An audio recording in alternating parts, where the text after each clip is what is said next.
Hello, everyone, and welcome to a new episode of Real PR with me, Fiona Scott. I hope you're having a good day, a good week, a good month. I hope things are really positive for you. Today, I'm joined by a good friend of mine in business, Debbie, and we are going to be talking awards, PR, business, and frankly, whatever takes our fancy. So let's get into it. Oh, thank you. That's really nice. Thanks for inviting me. So, Debbie, give people a rundown who are listening or watching this. They don't know who you are, they don't know what you do. So, just give them a download of your CV. Oh my God. Well, I'm going to make it really, really short. I've got a marketing agency that I've had for 27 years, and we also do events, but our own events. So the Best Businesswomen Awards and the Best SME Awards. And I also own a networking company called Businesswomen UnLtd. And if that wasn't enough, I also am about to launch a brand new app called Leanier. Blimey. Right, we're gonna have to take those in turns I then, know. Debbie. Let's take those in turns. So, just give us, sharing whatever you want to share. How did you get into being self-employed? It was a complete and utter accident. I'd love to be able to tell you that it was all meticulously planned and that I put a lot of thought into it. But if we go back in time to 27 years ago, before the internet was really a thing, websites were just emerging. Social media didn't even exist. So I fell into it because sadly my dad got diagnosed with dementia at the age of 56, and my mother also got diagnosed with multiple sclerosis. So they were both in their 50s, very, very needy. And I still had my grandparents. They were still alive then and they were in their 90s. And I relocated back from South London to Hertfordshire with my son, who was about 2 at the time, really to get some support myself, and then walked into this whole mess of things that I had no idea what had been going on because my mum had kept a lot of it from me. Because I'd left my job and my plan was to go back to Hertfordshire, where I was from, and potentially reassess what I was going to do. I worked in the travel business and I'd had events experience and I'd had experience of marketing. A very, very popular drink many, many years ago called Ovaltine. So I'd worked in the marketing department for Ovaltine, which was a fantastic job, and I absolutely loved it before I went into travel. So went back, realised that I was going to need to be a real support to all these family members. And a friend of mine's husband was looking for somebody to help him market his plumbing business. He'd grown it, he'd got 15 engineers, and he was getting in a real muddle trying to keep all the balls in the air and plates spinning. So I was brought in to do sort of sort out his Yellow Pages ads. You'll remember all of that, Fiona.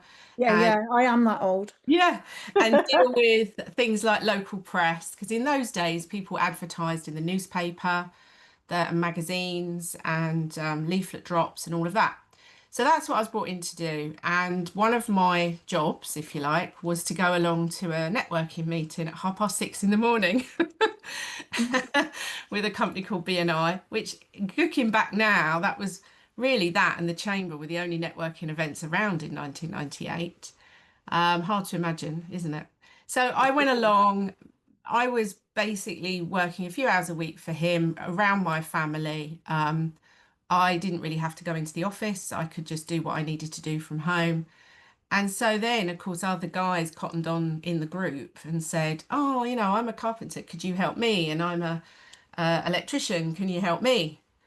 And one of the funniest conversations I ever had was with a company they were a firm of electricians, and we were starting to get involved with websites. I then started doing some work with my brother on that.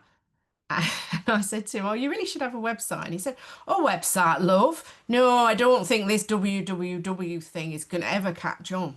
And so then we just Mm. was born like that, really, and it grew organically. And yeah, I can't actually believe the journey that I've had, really. It's been quite a ride. It has, hasn't it? And one of the things you do is champion women in business. So tell us what you became aware of when it came to being a woman in business then. What do you think are the challenges that women face that men may not face? Well, I think the first thing I found in the early years was actually getting taken seriously. That was the first thing. But let's move on from that. So, I still think sometimes women do have a struggle to get taken seriously, even today. Um, so I then, back in 2012, won my first business award, which was a FSB Hertfordshire award. And I was really proud to win that. And then I went on to enter, they're not around now, but it was called the East of England Business Champions. So I entered that and I won an award in 2014. And when I looked back on the photographs, we're all sent the gallery of photographs afterwards. I was thinking, gosh, there's only 3 women on the stage. There was 25 winners at these awards, and there was literally just 3 women. And I sat there thinking, wow, this is not right. So I started asking other business women, why aren't you entering awards? And the overriding thing was that they didn't feel they were good enough. And I was going, but you are good enough. Look at what you've done, look at what you've achieved. So at the time, there was very few awards out there. Obviously, that's also changed. There were a couple of award programs for women, but they were really aimed at women running multi-million pound businesses. And the majority of women don't run a multi-million pound business because they're working around their families.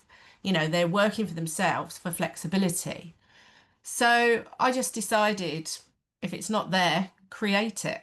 And so I created the Best Businesswomen Awards in 2015. It was a bit of a gamble, but I'm all for a gamble. And I just went for it. And here we are 11 years later. Now, you and I, since we've known each other, I think I've been a sponsor for one of the awards. Is it 3 years now, Yeah, Debbie? it's 3 years, best Yeah. entrepreneur. And the reason I did that is because not only have there historically been fewer awards for women, but there are even fewer awards for women who are on their own. Yes. Um, and I just thought, I'm proud of the little bit of success I've had. Why couldn't I pass the ladder back down to another woman who might be making a choice to work on her own as a freelancer or solopreneur? So, thank you for having that award, and thank you for allowing me to be a sponsor for that, which I've thoroughly enjoyed. The other thing you were saying, and I did mention this at the awards in 2025, is that the being taken seriously, that's a real thing because Mhm. we must be being taken less seriously if globally only 2% of venture capital and funding goes to female founded businesses. So 98% doesn't. That's an astonishing figure, isn't it, in 2025? It is, and of course, I've been down this road this year. We are getting investment for the app Leanier, and I've got really exciting news that I can't share. So I'm not going to say too much about it today because I Yeah. don't want to jinx it. But we've had 2 really strong conversations about it. But I think if we were a male-owned business, we would be a lot further forward than we are now with the investment. And I hate to say that, but it's true. It is quite hard to get taken seriously as a female when you're trying to fundraise. Like we're raising £250,000 at the moment, which is a lot. But in the whole world of investing, actually, that's very small, believe it Yeah. or not. But In your having experience, though, Debbie, can you put your finger on what it is that makes you think it's harder? Is it certain comments? What is it? Is it a feeling? Because often when I've spoken to my clients who've sought investment, one in particular I can think of who's gone for 2 rounds of investment, she's had direct comments and she's young as well. Her first right. So what is it? I mean, is it it, just a general feeling? What's the it's narrative? the What's same going on here? reasons why women still hit the glass ceiling, like why we don't have females on boards of big companies, because I think women are seen as weaker, they're seen as perhaps more easily distracted by looking after children or having children. Um, there's all these biases against us that exist, and a lot of the money being lent is lent by men, just like the decision makers at board level are men. So you've got this horrible situation that is very hard to climb out of because we are disadvantaged you know, in corporate and we are disadvantaged in business. And I think I'd love to say that the Best Business Women Award shouldn't actually really exist, actually. shouldn't Yeah. in 2025. Because Because you don't tend to have the best businessmen awards. no, but the reason I have the Best Businesswomen Awards is that exactly the reason that you said earlier was because most women work for themselves. There isn't any other way of them getting any recognition for the hard graft that they do. And let's not forget the difference that they make, not only to their own lives and their own families, but their local communities. A lot of these women without a business would probably be on universal credit. They would probably not be able to get a full-time job due to their commitments with looking after their family because childcare is ridiculously expensive. So I know we're going off the topic of what you've just asked me, but it's all of these things I think that make getting investment difficult. It means that progressing your business is difficult. It means that in certain sectors you're not necessarily taken as seriously as a male-owned business, and that this follows through in corporate life. So women are disadvantaged still in 2025 at every turn point. We can only change that by keep pushing forwards. And in a way, the Best Businesswomen Awards acts as a voice for female entrepreneurs and says, look, here we are. Look how amazing we are. Look what we've achieved.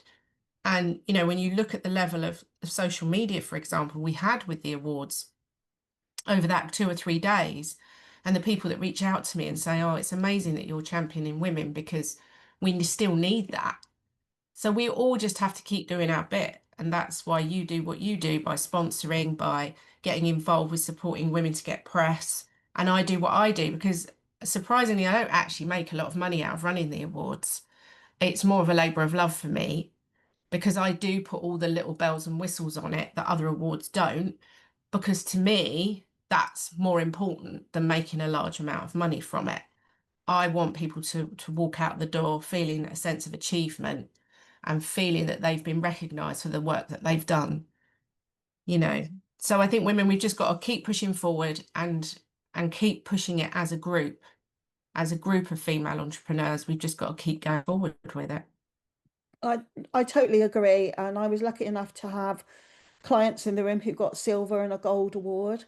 And you'll know, Debbie, I'm working with them, so that story was out in the local media Yeah. within days.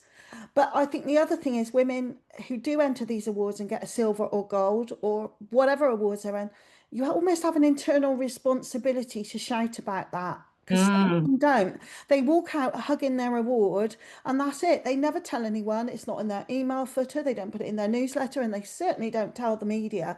It's almost like we need to keep repeating the education of be visible. And the thing I hear most from women in business is, oh, it's boasting.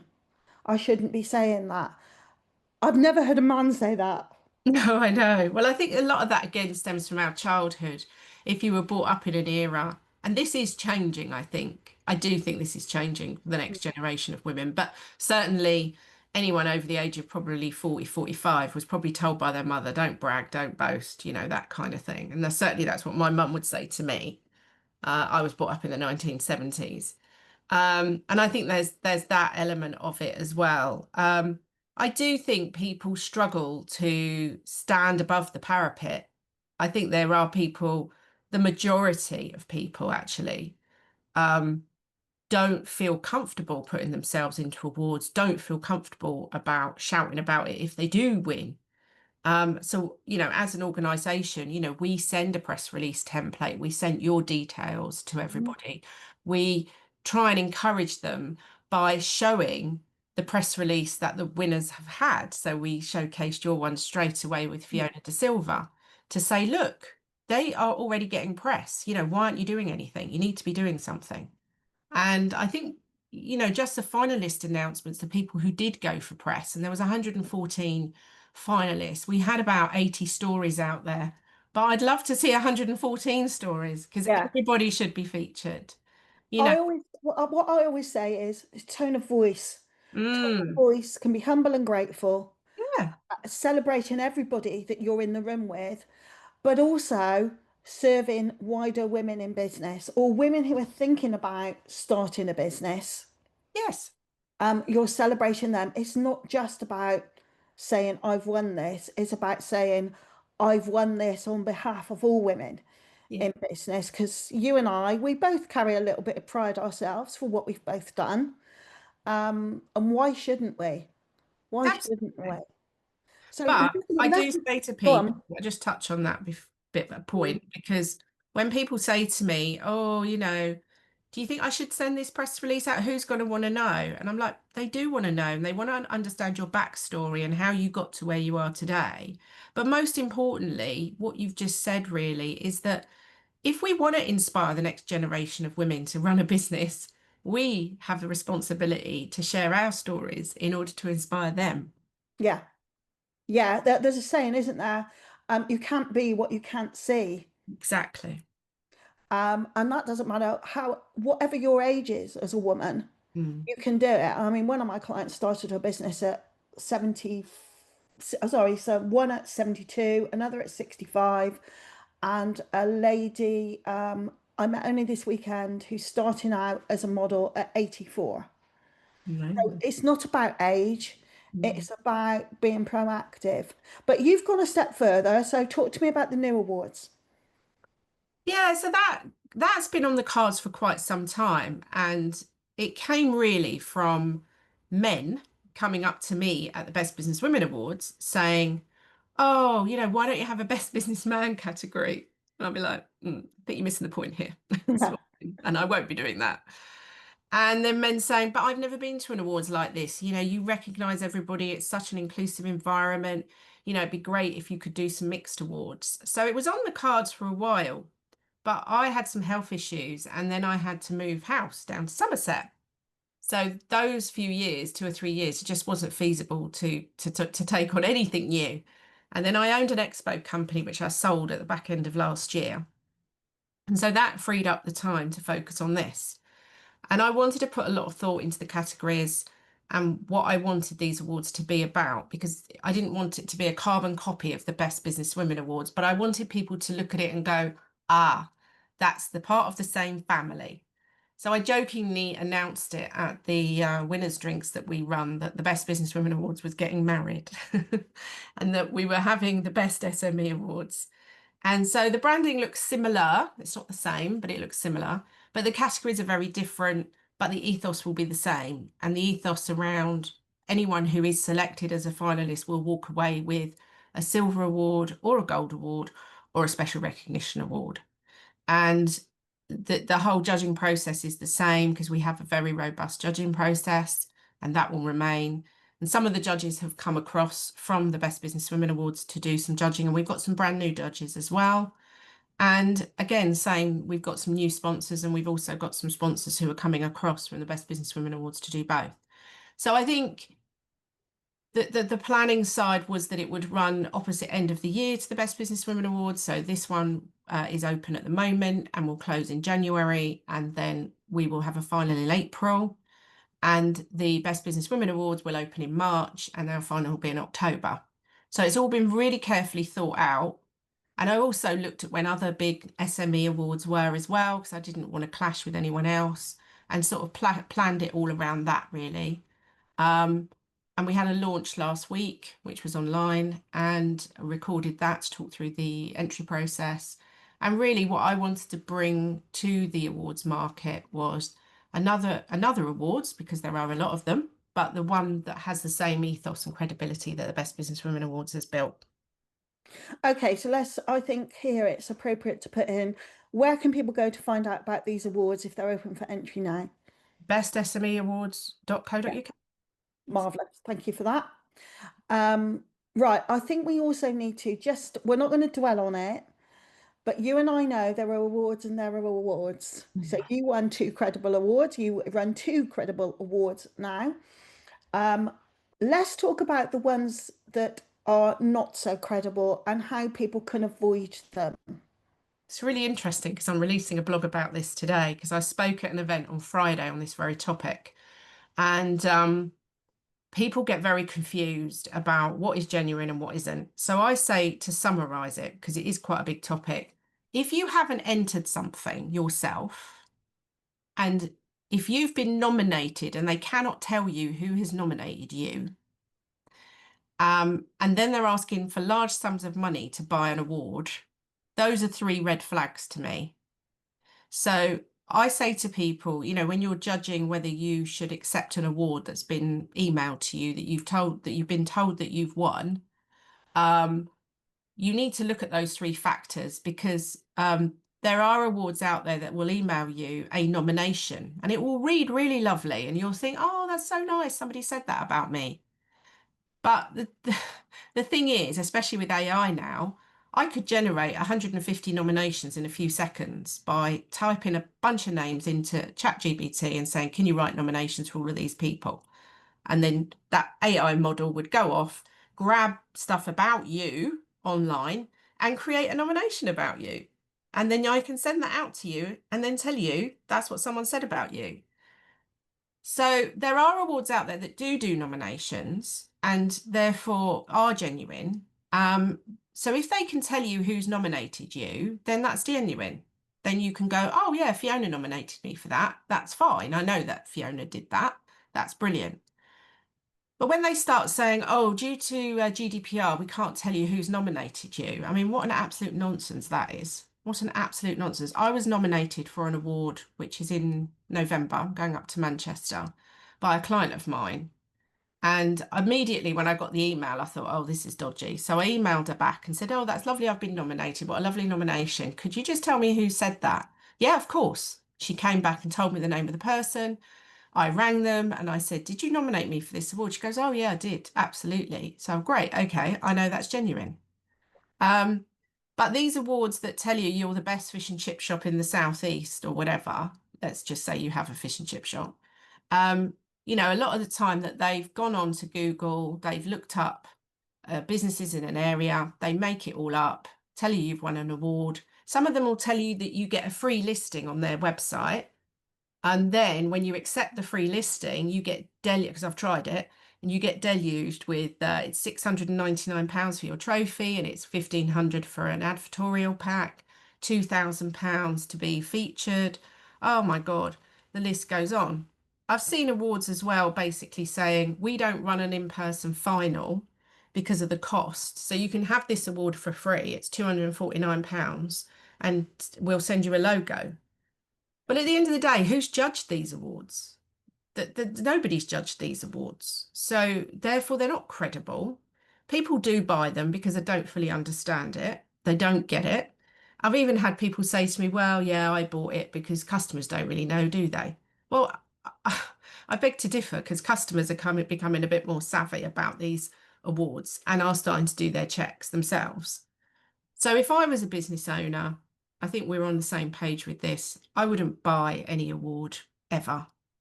I would only accept an award that was properly judged, that I have put all my details into the application. I have given the judging panel all the information about my company, and included, testimonials and evidence. Those are credible awards. And also, I mean, some people, I mean, with most awards, you might have to pay to enter a category. Yeah. There is an investment, and there's an investment of time. And if there is a do, there's the investment of attending the do, maybe staying overnight. So it's not about it being totally free, is it, Debbie? Well, it's not, because people challenge me. We've got an entry fee of £39 plus VAT. Why have we got an entry fee? Well, we didn't have an entry fee for 5 years. And what happened was, as each year went by, we got thousands of entries. I kid you not, thousands. And it becomes unmanageable because most of those entries are not completed properly. And also people from abroad could access the website and start filling in these entry forms. So some of them were spam. So I was really lucky enough to be on a panel with a guy called Don Hales, who sadly has passed away now. And he was a guy who had really revolutionized the awards industry. And he was the owner of Awards International, and they used to run some of the biggest awards globally. And he said, let's have a coffee. And I was a bit shocked. And I thought, oh, that's quite nice. So I went and had a coffee with him.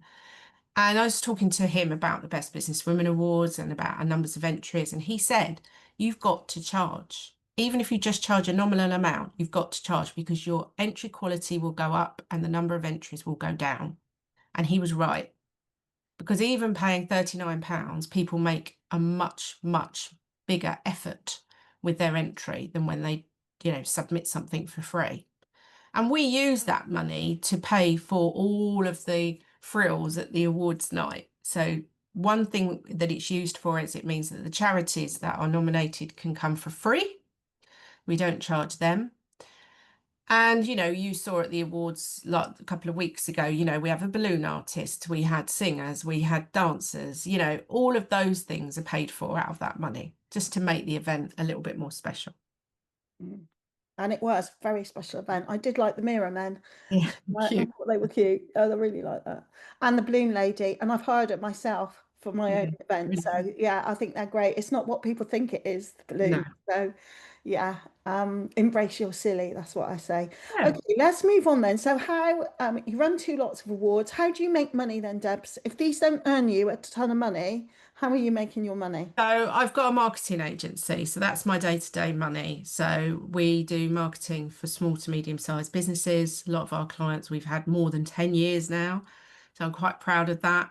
And we do everything from managing their websites, their social media, their blogging, their events that they might do, all sorts of stuff like that. And so we work with quite a wide variety of clients, everything from accountancy firms, law firms. We've got quite a lovely portfolio, theatre school, lots of different things, lots of different clients. And so that's my bread and butter money. And then the awards do make me a little bit of money, but not a huge amount. I mean, we're not talking about like tens of thousands. We're talking about thousands rather than tens of thousands, because once I pay my team to help me. And then I do invest. So I've invested in a number of other businesses. So I get a bit of return on some of those things that I do. And yeah, fundamentally, we've got this app that we're building. So that's been my labor of love for the last 18 months as well. I know you and I are going to have a separate conversation about that, but tell us what you can about the app because um, from my point of view, if I'm coming at it from the media point of view, there are millions of apps. Mm. So, what can you say about this that is going to make me go, woo, I need to know more about that? Well, we are bringing this app to market based on lean principles. So, lean principles, if you're in manufacturing or construction, you'd probably be familiar with the word lean. And the woman I'm building it with is a lean specialist. She's been in lean for over 20 years. She's another woman who's worked in a male environment. And what she wanted to do was bring the aspects of lean, so looking at how we can do things in a more effective and efficient way to the mass market, to the consumer, because a lot of these principles are embedded in construction and manufacturing, but don't really feature in people's day-to-day lives. So we kind of, most of us probably have a bit of a haphazard approach at everything we're doing. I think everybody's on app, app overload, task overload. We're all over the place a lot of the time. So what this app will do is the functions of several other apps which are on the market, bring them all together into one place and help people look at prioritizing their tasks, but also actually, sometimes it's better to do less and do it better. And that's the premise of the app, actually. And the stuff we're building is obviously, with AI as well. So there's a whole AI engine behind it. And it's really different to what else is on the market in terms of productivity and habit tracker apps, because it becomes your kind of personal coach. It learns about you from the information you put into it. And it learns about the things you like and the things you don't like. So if you're a procrastinator, this app is going to be really good for you. And there's a gamification aspect as well. So you'll get rewarded for the things that you do. There's all kinds of things. I mean, it's going to be on a 5-year total rollout, so there's you build part of it, you launch that bit, then you add it onto it, and so on and so forth. It's been a really interesting journey, actually, and I've really enjoyed being part of the whole process. And the app development company we're working with is based in York, the distance, and they built the app for Eurotunnel. They've built apps for KPMG and Aviva and various other big blue chip companies that people will have heard of, as well as a lot of companies that people wouldn't have heard of. So we went with them because we wanted to buy British, we wanted to keep it in the UK. And they've got the right expertise to come with us on the journey and build it. So it's huge. It's a massive project. Right. So watch this space. So how do we spell that then? If people want Linear. to So it's spell it for lean. me. Yeah. So it's Leanier. Linear. Marvelous. So anyone who's interested, just keep your eye on that. Watch this space. More Yep. news, more stories coming soon. Okay, then, Debbie, I'm going to put you on the spot now. What are your three top tips for businesses, business owners, male and female, for 2026? Well, you need to get AI fit. If you're not, you need to work out what tools can help you with your business and start to understand them. They are changing at the rate of knots, but you need to be AI fit. That's top tip number one. Tip number two is about connection with human beings. So I think there is this discord with the whole AI thing at the moment, online networking, but actually personal relationships are so important to build in any business. And I think if you've been a bit reticent to do that because you've relied on online networking, get out and meet people in your local area, because actually that can be a game changer for any business. And the third thing is, if you haven't entered awards, then you should be doing it. And if you have entered awards and you've won local awards or industry awards, then you should be looking at national awards or global awards.